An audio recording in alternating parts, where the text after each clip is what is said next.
السلام علیکم ویورز، ہمارا آج کا ٹاپک ہے استنجا۔ قضائے حاجت ایسی ضروریات میں سے ایک ضرورت ہے جس سے کوئی بھی انسان مستثنا نہیں ہے۔ کوئی بادشاہ ہے یا فقیر، ولی ہے یا فاسق، مسلم ہے یا غیر مسلم، یہ ضرورت ہر شخص کے ساتھ لگی ہوئی ہے۔ لیکن قربان جائیے،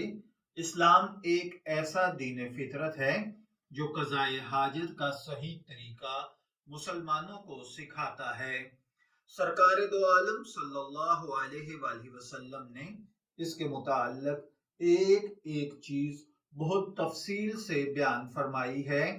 یہ مناسب ہے اور یہ نامناسب، یہ درست ہے یہ نادرست، اور جو دین اتنی معمولی سے معمولی چیز کے بارے میں بھی اس قدر تفصیل سے رہنمائی بیان کرتا ہو جسے دوسری تہذیبوں اور دینوں نے حقیر سمجھ کر چھوڑ دیا ہے، تو یاد رکھیے، کیا اسلام دوسری اہم چیزوں کے متعلق کچھ تفصیلات بیان نہیں کرتا ہوگا؟ یقیناً اسلام ایک دین فطرت ہے۔ اسلام کی ان تعلیمات کو معمولی سمجھ کر چھوڑنا نہیں چاہیے، کیونکہ اتباع شریعت اور عمل کے لحاظ سے کوئی بھی چیز معمولی نہیں ہے۔ کفار کو جب اسلام میں کوئی عیب نظر نہ آیا تو اس خوبی کو انہوں نے عیب کے انداز میں پیش کر کے اسلام کے خلاف کیچڑ اچھالنے کی کوشش کی۔ چنانچہ ایک مرتبہ حضرت سلمان فارسی رضی اللہ تعالی عنہ کا گزر کفار کی ایک جماعت کے پاس سے ہوا تو انہوں نے بڑی حقارت اور استہزاء کے ساتھ حضرت سلیمان کو یہ فرمایا کہ تمہارے نبی نے تمہیں سب کچھ سکھایا، یہاں تک کہ پاخانہ کرنا بھی سکھایا؟ تو حضرت سلیمان فارسی رضی اللہ تعالی عنہ نے بڑی حکمت اور دانائی سے انہیں اسلام کی اس خوبی سے آگاہ کرتے ہوئے بتایا،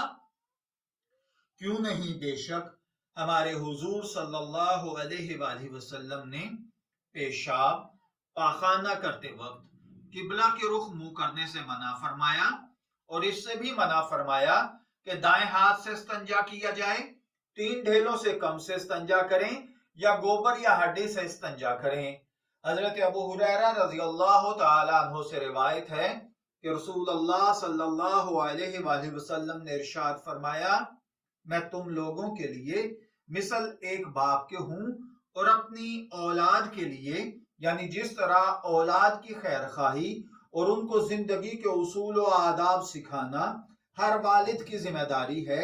اسی طرح تمہاری تعلیم و تربیت میرا کام ہے۔ اس لیے میں تمہیں بتاتا ہوں کہ جب تم قضائے حاجت کے لیے جاؤ تو نہ قبلہ کی طرف منہ کر کے بیٹھو، نہ اس کی طرف پشت، بلکہ اس طرح بیٹھو کہ قبلہ کی جانب نہ تمہارا منہ ہو نہ تمہاری پیٹھ۔ حضرت ابو ہریرہ کہتے ہیں کہ آپ نے استنجے میں 3 پتھروں کے استعمال کا حکم دیا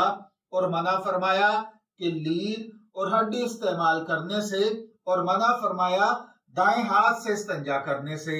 اسی طرح ایک اور روایت ہے جس کا مفہوم ہے، حضرت سلیمان فارسی سے روایت ہے، بیان فرماتے ہیں بعض مشرکوں کی طرف سے مذاق اور طنز کے طور پر ان سے کہا گیا کہ تمہارے پیغمبر نے تم لوگوں کو ساری ہی باتیں سکھائی ہیں،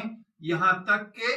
پاخانہ کرنے کا طریقہ بھی۔ تو حضرت سلیمان نے ان سے کہا، ہاں بے شک انہوں نے ہمیں سب کچھ سکھایا ہے، اور استنجے کے متعلق بھی ضروری ہدایات دی ہیں۔ چنانچہ انہوں نے ہم کو اس سے منع فرمایا